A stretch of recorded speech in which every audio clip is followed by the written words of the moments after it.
Volvemos a los periodistas en esta tarde y le damos la bienvenida a los periodistas a Martí Batres, es el secretario de Gobierno de la Ciudad de México, y lo hemos invitado y se lo agradecemos porque pues los pronósticos que anticipaste, Martí Batres, la víspera, no se cumplieron.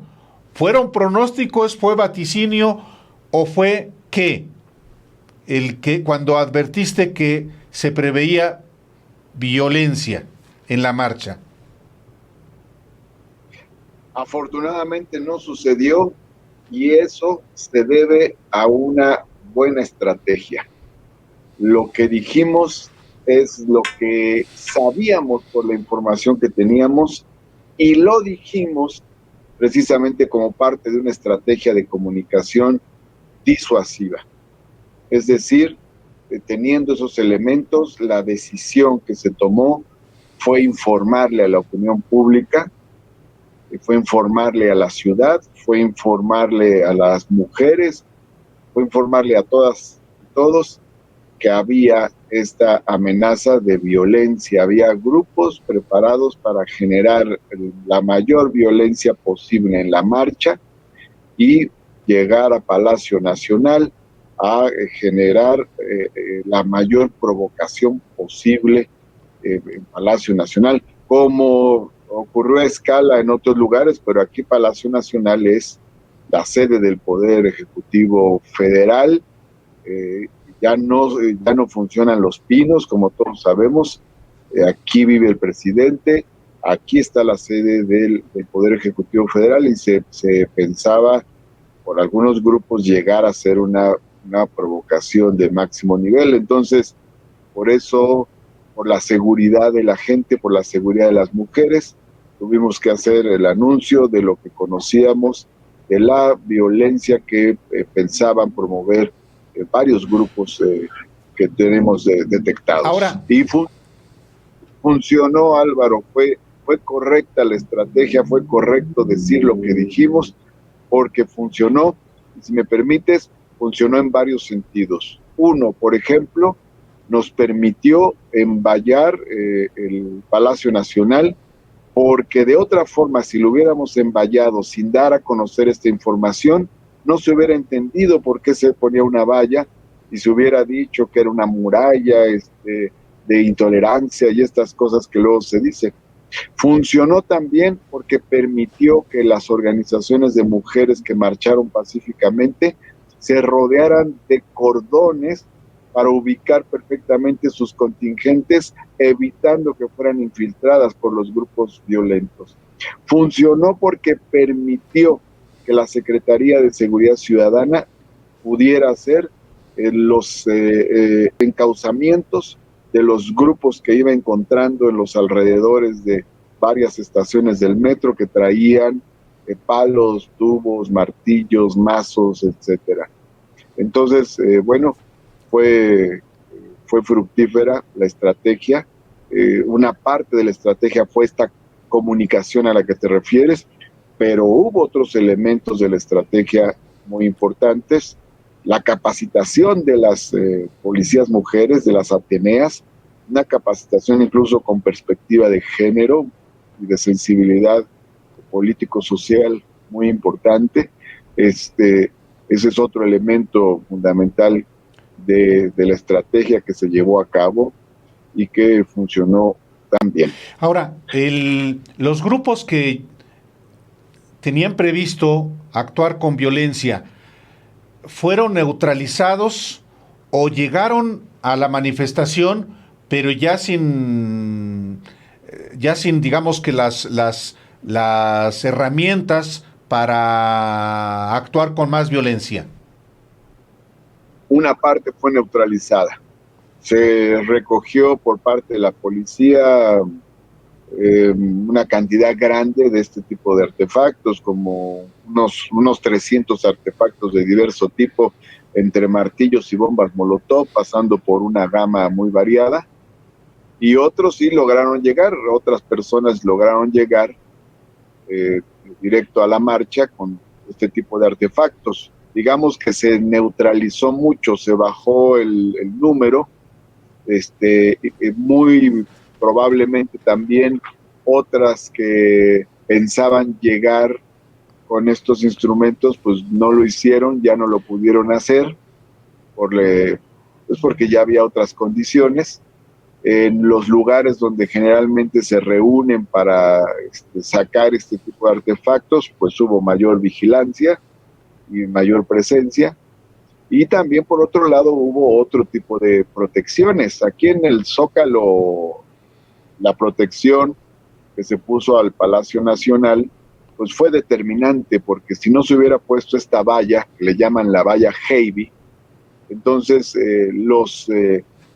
estas personas infiltradas, estos grupos violentos, hubieran quitado las vallas de popote, se hubieran enfrentado a la fuerza pública en batalla campal, y si lograban hacer un lado a la fuerza pública, hubieran entrado en choque directo con las fuerzas federales que se encuentran en Palacio Nacional, o hubieran quemado una de las puertas de Palacio, o algún tipo de destrozos hubieran hecho. Entonces, también fue un factor importante de neutralización, digamos, entre el operativo de la policía, de la Secretaría de Seguridad Ciudadana, las vallas que se colocaron en diversos monumentos y el Palacio Nacional, y los mecanismos de protección que asumieron las propias chavas en la marcha, pues se logró neutralizar la mayor parte del efecto violento. Yo creo que se logró neutralizar en un 75% lo que se proponían estos grupos violentos. Ahora,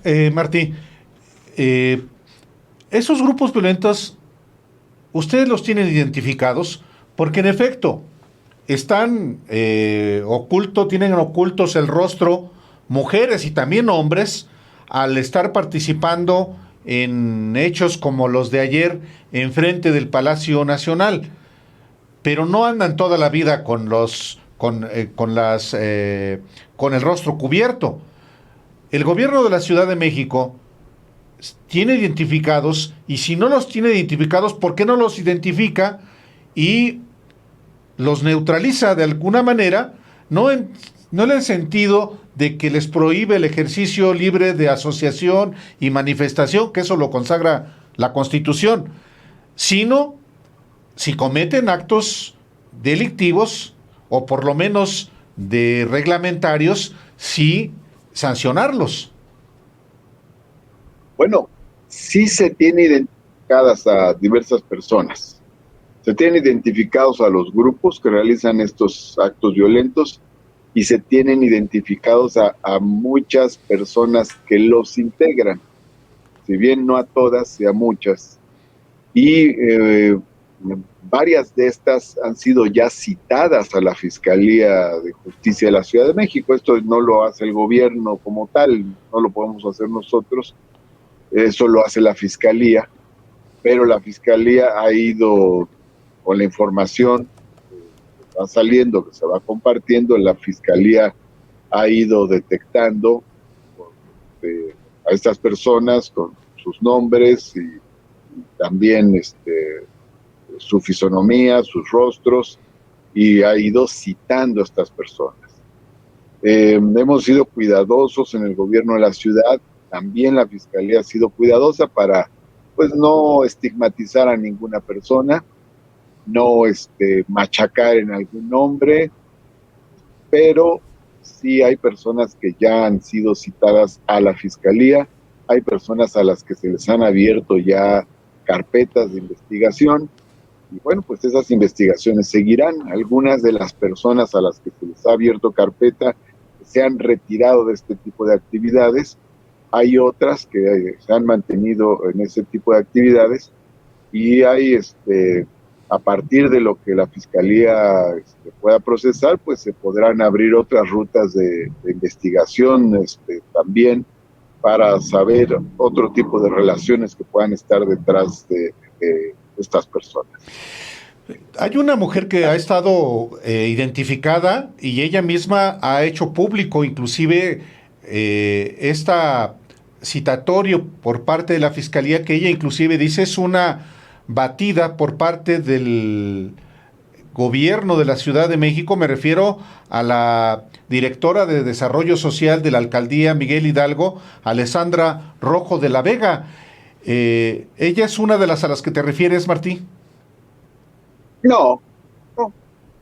De hecho, yo no sé si la fiscalía la está citando, no está entre las personas que nosotros tenemos identificada como parte de uno de los grupos violentos. Ahí más bien hay una suerte de protagonismo propio, pero no es el caso, no es de estos casos y no es de interés del gobierno de la ciudad. Yo me imagino que tampoco de la fiscalía es de señalarla a ella. Una penúltima cosa, Martí Batres, secretario de Gobierno de la Ciudad de México. El Palacio Nacional estaba, por supuesto, resguardado. La Catedral Metropolitana. Sí, también el Palacio de las Bellas Artes, el Hemiciclo Juárez, otros inmuebles privados y públicos. El gobierno de la Ciudad de México no, pero a ese no lo atacaron. ¿Por qué? Bueno, porque estamos pensando en el conjunto, o sea, ahora sí que estamos viendo hacia afuera, estamos viendo los puntos donde generalmente se realizan los destrozos. Es decir, estamos no atrincherándonos nosotros, sino cuidando a las instituciones. Una parte importante de nuestras responsabilidades es precisamente proteger las sedes de los poderes de la Unión, claro, por ejemplo. Claro. Pues ahí tenemos una responsabilidad hasta constitucional. Y luego, pues hay patrimonios catalogados, patrimonios artístico-culturales, ciertos inmuebles y monumentos y patrimonio de uso público. Lo que tenemos que cuidar es bastante. Y luego hay empresas privadas que son asediadas por estos tipos de manifestantes que llegan a destruirlos por ser una determinada marca, ¿no? Entonces centramos pues nuestra atención y protección sobre estos puntos que generalmente son blancos de estos ataques, y lo hacemos pues sobre la base de la información que tenemos y de la experiencia previa. Una parte que no se menciona mucho, pero que siempre nos ha preocupado, es el de las estaciones, del metro, sí, del bus, los destrozos que se dan ahí. Esto es terrible porque estos grupos del bloque negro navegan con bandera de personas justicieras y sin embargo destruyen el patrimonio que utilizan las personas más humildes, más pobres de la Ciudad de México. Han hecho destrozos en el metro tremendos. El metro, que es el transporte, uno de los transportes más baratos, han deshecho estaciones enteras, deshacen los torniquetes, rompen todos los vidrios que hay a su paso. O por ejemplo, estaciones del Metrobús completamente deshechas, hechas pedazos, pues. Es el transporte que usa el pueblo en general. ¿Qué ganan con hacer estos destrozos? Es decir, con eso están deteniendo a un violador o a un feminicida. No tiene sentido eso. Y sin embargo dañan un patrimonio que es de uso cotidiano, común del pueblo en la Ciudad de México. Eso también es motivo de nuestra atención y protección. Al final hubo una muy multitudinaria movilización el día de ayer de miles y miles de mujeres que marcharon de manera pacífica, pues exigiendo, por supuesto, que pare la violencia contra las mujeres. ¿Cómo consideras que puede catalogarse las conductas de violentas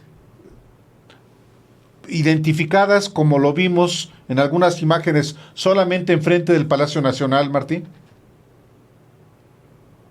A ver, ¿en qué sentido? Sí, vaya, marcharon miles y miles. Eso fue una marcha de mucha indignación, pero también festiva.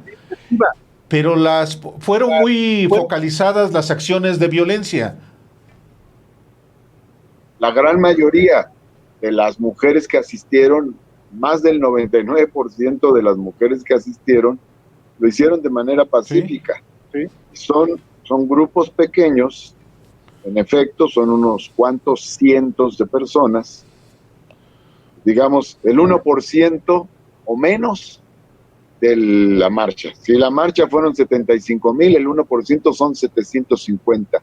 Es muy probable que ni siquiera llegaran a 750, ni siquiera el 1% las personas que generan estos desórdenes. Y en efecto, o sea, se van directo, cuando llegan al Zócalo, van directo a la confrontación hacia Palacio Nacional. Entonces, se ve claramente la intención de generar ahí una confrontación, una provocación. Esto es parte de la información que teníamos, es parte precisamente de los elementos que nos motivaron a dar el posicionamiento que hicimos. Y tú viste cómo estuvieron horas, o sea, debieron haber estado por lo menos unas 5 horas usando todo tipo de artefactos. Por ejemplo, rompieron losetas de la plancha del Zócalo y las aventaron como proyectiles contra el Palacio Nacional. Digo, no llegaban, había una distancia, pero eso estaban haciendo. También, por ejemplo, utilizaron vallas de popote que estaban colocadas en algún otro sitio y las utilizaron como arietes en contra de la valla que estaba frente a Palacio. Tiraron un semáforo de los que estaban en el Zócalo y luego lo utilizaron también como un ariete contra la valla del Zócalo. Estuvieron ahí horas y horas y golpeando con otros artefactos y pues, con sopletes, calentando ahí las láminas que estaban en el Zócalo. Son grupos en efecto muy localizados, pero lo que sucede en ciertas ocasiones es que esos, por el ruido que hacen, por la presencia que tienen, son los que se llevan la nota. Pero era más o menos visible que una gran cantidad de personas que iban llegando al Zócalo se desprendía de ellos, marcaba distancia, en efecto, no los arropaba, sino más bien se iban hacia la parte central del Zócalo, pues a su mitin, pues al tema que concitó la movilización.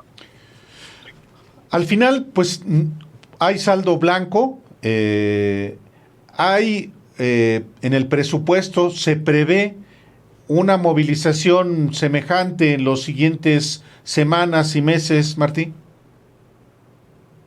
Una movilización semejante, no hay un punto, no hay una fecha que pudiera motivar por lo pronto una movilización semejante. Tenemos un calendario político de movilizaciones de este tipo.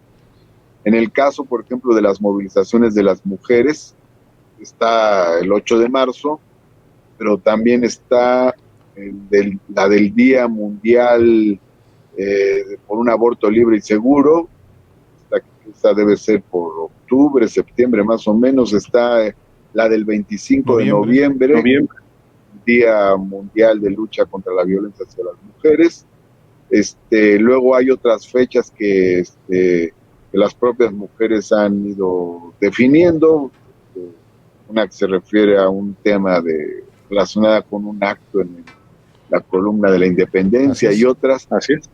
Y luego hay otras movilizaciones complejas en la Ciudad de México, la de 10 de junio, que sería como una de las más próximas, o la más próxima muy probablemente, la del 2 de octubre, la del aniversario de los acontecimientos de Ayotzinapa.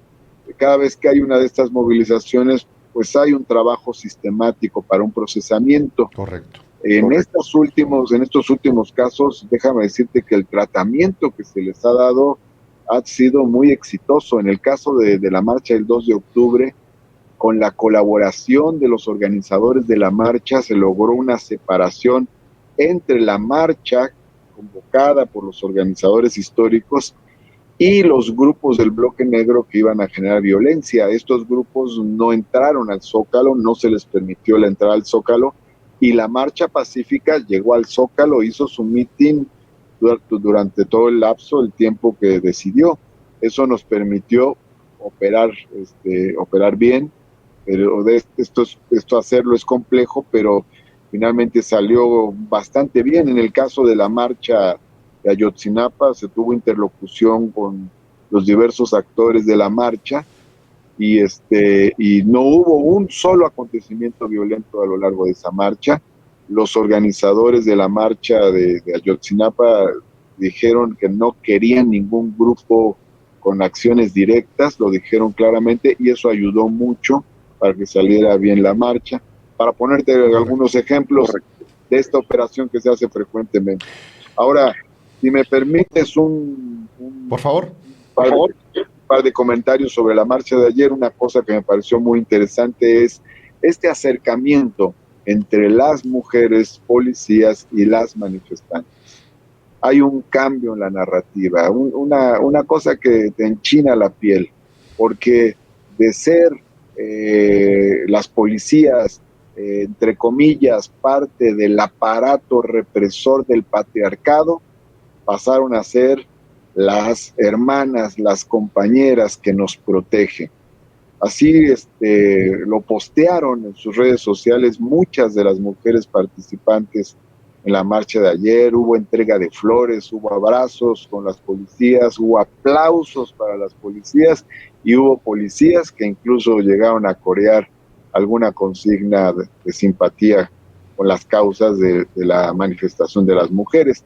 Esta es una cosa completamente nueva, muy interesante, y tiene su explicación. Hay un trabajo muy bueno que ha hecho la jefa de gobierno, la doctora Claudia Sheinbaum, al respecto, con la policía, y al interior de la Secretaría de Seguridad Ciudadana también se ha hecho un gran trabajo. Una de las funcionarias que ha hecho gran labor es Marcela Figueroa, una gran labor de concientización, y obviamente pues los jefes de la policía también han contribuido a esta gran labor. Omar, el jefe máximo, a generar esta mística de entrega y de que no se acude a una movilización a reprimir, sino se acude a cuidar a quienes se manifiestan y a cuidar a la población civil en general.